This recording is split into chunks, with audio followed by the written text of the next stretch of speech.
What's up guys? Hope you're all doing well. In today's video, we're going to talk about Ethereum merge. So without any further ado, let's get started. The cryptocurrency Ethereum, the second largest name in the cryptocurrency and the most popular by number of exchanges, will undergo its biggest update next month. Known as the merger, it will change the way Ethereum manages its operations behind the scenes. In particular, it is moving away from using something called the proof-of-work algorithm to verify transactions between users towards the more environmentally friendly proof-of-stake algorithm. This transition, which Ethereum has been promising for years, has experienced many delays in its implementations. The problem with proof-of-work. Bitcoin and Ethereum currently use a so-called proof-of-work algorithm to add new blocks to their blockchains. Whenever a new block needs to be added, computers around the world compete to be the first to solve an incredibly difficult math problem. The first miner to do so is paid with a part of the cryptocurrency, which is how new tokens are added to the economy. The problem is that it is incredibly wasteful. Bitcoin has around 1 million miners, while Ethereum has around 120,000. For every miner solving the math equations, tens of thousands more are simply wasting electricity. It is one of the reasons cryptocurrencies use so much electricity to process a relatively small number of transactions compared to a payment company like Visa. The merge and proof of stake.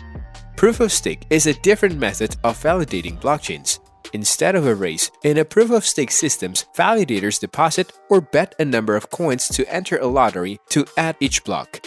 Coins are held as insurance against bad actors. If a validator misbehaves and approves of fraudulent transactions, for example, their participations can be lost. As a payment for network management, validators earn a return on their stake coins from transaction fees. Since only a computer does the job and doesn't require incredibly complex math, a device as small as a Raspberry Pi can be a validator. Cryptocurrencies with test algorithms require far less electricity to work, experts say. After the merger, for example, Ethereum estimates that its power consumptions should decrease by around 99.95%. What does the merge mean? Since November 2020, Beacon Chain works in parallel with the Ethereum blockchain. The organizations responsible for developing Ethereum have introduced Beacon Chain as a kind of pilot for proof of participations with the broader Ethereum ecosystems. Since Beacon Chain has existed separately from the Ethereum mainnet for the past 2 years, the merge refers to the plan to integrate the proof-of-stake system, which is controlled and coordinated by Beacon Chain, into the Ethereum mainnet. For the past couple of years, the developers have been testing everything with a number of testnets, so they are confident they can do it without a hitch. Currently, the merger is expected to begin on September 6 and is expected to end between September 10 and September 20. Once done, Ethereum will be the largest proof-of-stake cryptocurrency.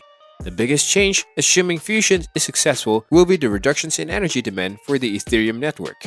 Ethereum's environmental impact would be greatly reduced, says Catalini. However, he says we can't be sure of much else.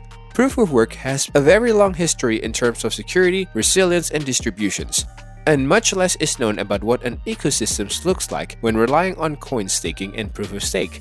While some of these incentives and rules looks good on paper, he says, you could imagine contradicting actors trying to take advantage of these transitions to shake things up. There's also the risk that disgruntled miners could create a new fork of Ethereum. In other words, there could be no chain but multiple competing chains. Some people are big fans of proof of work, says Catalini. Will you accept any other trial versions of Ethereum's work? It is impossible to predict how this would affect the crypto economy in general, but Catalini is generally positive. While he says a lot of this depends on how the merger turns out, he believes the merger will be good news for Ethereum in the long run. Is now a good time to buy Ethereum?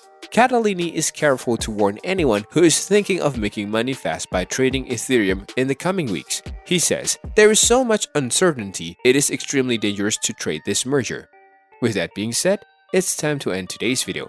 Press the like button and subscribe to our channel for more interesting stuff. Peace out.